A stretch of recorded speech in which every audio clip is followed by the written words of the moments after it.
मौजूद हूं महाराष्ट्र की बोरीवली विधानसभा सीट पर। उत्तर मुंबई की बोरीवली विधानसभा सीट पर बीजेपी के कद्दावर नेता विनोद तावड़े की प्रतिष्ठा दांव पर लगी है।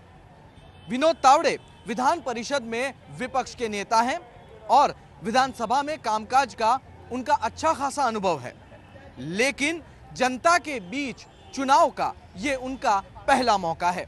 उन्हें चुनौती दे रहे हैं शिवसेना, कांग्रेस, एनसीपी और एमएनएस के उम्मीदवार।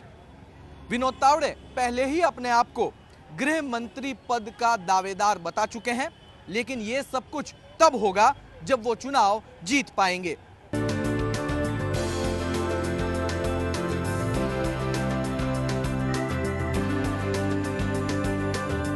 बड़ी समस्या ये है कि यहाँ के बच्चे लोग जो है उनको खेलने के लिए प्लेग्राउंड नहीं है। जो भी गिने चुने 1 या 2 है उसमें भी अभी आरजी का उन्होंने दावे ठोक दिए हैं और जो भी है वो फ्री ऑफ कॉस्ट कोई नहीं है। बीजेपी के सब दावेदार उधर बैठे हैं और वो लोग ही पैसा कमाते हैं उसमें।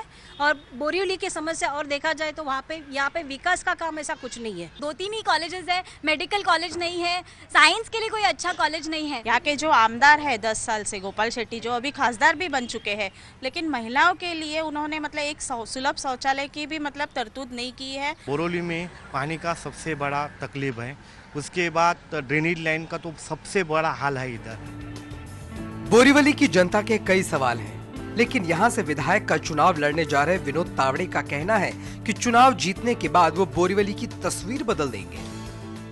तावड़े जी, क्या आप मानते हैं कि इस चुनाव में आपकी प्रतिष्ठा दांव पर लगी है? मैं लगता हूँ कि प्रतिष्ठा तो महाराष्ट्र की दांव पे लगी है। जो एक गौरवशाली महाराष्ट्र था, ये पिछले 15 साल में कांग्रेस राष्ट्रवादी ने उसको इतना पीछे ले गया है, तो हमारे लिए कोई व्यक्ति या कोई पार्टी की प्रतिष्ठा नहीं है।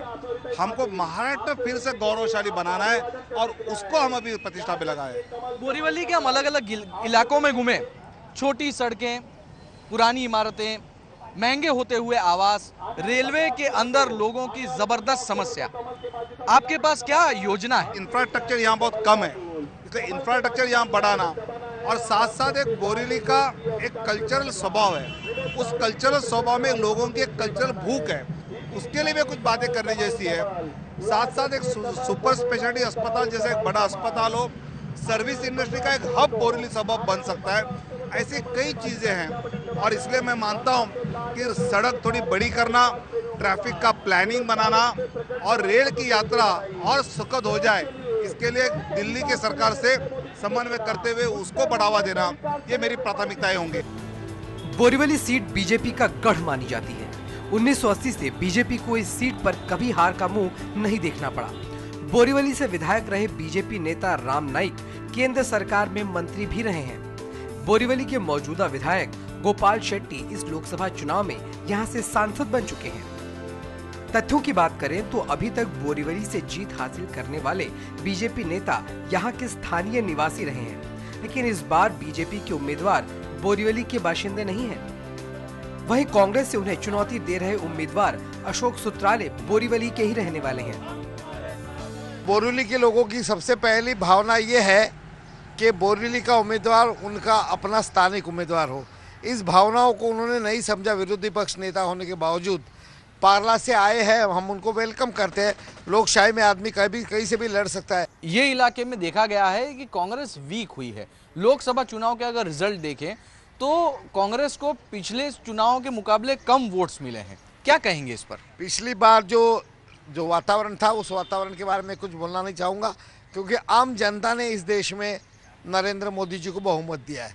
अब उस बात को हम नकार नहीं सकते, लेकिन उसके बाद जो पहले रेल का जो देर भाव बढ़ गया, उसके बाद में धीरे धीरे जो ग्राफ कम हो रहा है, लोगों को ये महसूस हो रहा है कि अच्छे दिन हम नहीं देख रहे। आज केंद्र सरकार में जो बीजेपी है वो तो राज कर रहे हैं, हम उसको डिस्टर्ब नहीं कर रहे हैं, लेकिन महाराष्ट्र को मजबूत करने के लिए एक अच्छा से अच्छा नेता आज कोई है तो वो पृथ्वीराज चौहान जी। इस बात को नकारा नहीं जाता। महाराष्ट्र में जब शिवसेना बीजेपी गठबंधन था तब भी बोरीवली बीजेपी के खाते में ही आती थी। अब दोनों पार्टियों के रास्ते अलग हैं, तो शिवसेना उम्मीदवार उत्तम अग्रवाल इस सीट पर कब्जा करने के लिए पूरा जोर लगा रहे हैं। शिवसेना ने तय कर लिया है कि इस बार बोरीवली से बीजेपी उम्मीदवार विनोद तावड़े को जीतने नहीं देना है। मातोश्री से जारी इस आदेश पर कितना जोर है, इसकी बानगी भी देख लीजिए। हर साल दशहरा पर दादर के शिवाजी पार्क में होने वाली शिवसेना की रैली इस साल वहां नहीं, बोरीवली में होने जा रही है। शिवसेना ने फैसला किया है कि आप कड़ी जो है चुनौती देंगे, तो किस तरह से कड़ी चुनौती देंगे? आपकी योजना रूपरेखा कितनी होगी, कितनी रैलियां होंगी वगैरह? ऐसा है कि कड़ी चुनौती वोटर्स देंगे। मैं कौन होता हूँ देने वाला? वोटर्स को मालूम पड़ गया कि ये बच्चा बम्बई में पहली बार आया तो बोरीवली में इसने सब कुछ सीखा, सब कुछ देखा, पढ़ा लिखा बच्चा। इससे ज़्यादा आज के मतदाता हमारे देश के बहुत बड़े जागरूक हैं, बराबर।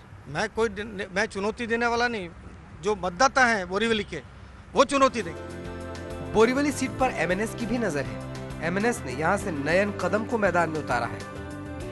1 नंबर पे जाने के लिए मैं 5 साल में यहाँ पे ग्राउंड पे काम कर रहा हूँ, रास्ते पे उतर के लोगों के लिए मैं काम कर रहा हूँ। दूसरी बात, यहाँ पे जो अभी लोकल उम्मीदवार करके मैं यहाँ पे सबसे आगे मेरा ही नंबर है, क्योंकि बाकी सब आ रहे हैं वो बाहर से आ रहे हैं। 2 बड़े जो उम्मीदवार है वो यहाँ पे लोकल नहीं है। लोगों की जो समस्या है, रोड के खड्डे है, ट्रैफिक कंजम्पशन है, पानी की गोराई चरकों में पानी की समस्या है, बोरली स्टेशन पे 1 नंबर पे प्लेटफॉर्म पे गाड़ी नहीं आ रही है, उसके लिए कोई आमदार खासदार या नगर से कोई काम नहीं कर रहा है। गार्डन बन गए हैं, जिम्नाजियम बन गए हैं, 70% जो फंड है वो गार्डन जिम्नाजियम में यूज़ किया गया है।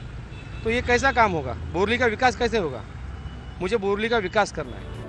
इस सीट पर अगर आप एमएनएस की पकड़ जानना चाहते हैं तो 2009 के चुनावी नतीजों पर नजर डाल लीजिए। तब इस सीट पर बीजेपी जीती थी और एमएनएस दूसरे नंबर पर और कांग्रेस तीसरे नंबर पर ही थी। इस बार कांग्रेस एनसीपी गठबंधन भी टूट चुका है, इसलिए एनसीपी के इंद्रपाल सिंह भी बोरीवली से ताल ठोक रहे हैं। रचना इस विधानसभा की बड़ी अच्छी है, लेकिन इसके लिए विकास के नाम पर 2-4 गार्डन सिर्फ बनाए गए हैं। इससे ज़्यादा बड़ा काम यहाँ के आमदार ने आज तक नहीं किया है, बहुत बुरी तरह विफल रहा है। इसलिए इस वक्त जो सब लोग आपस में अलग अलग लड़ रहे हैं, तो राष्ट्रवादी के सामने बहुत बड़ा अच्छा एक मौका है कि एक परिवर्तन दे सकते हैं लोगों को। बोरीवली इलाके में गुजरातियों की तादाद ज्यादा है। यहाँ के गार्डन और क्लबों में स्थानीय लोगों को सदस्यता देकर बीजेपी घर घर पहुँच चुकी है। वैसे इस बार ये देखना दिलचस्प होगा कि शिवसेना से अलग होने का असर बीजेपी के इस गढ़ पर कितना पड़ता है।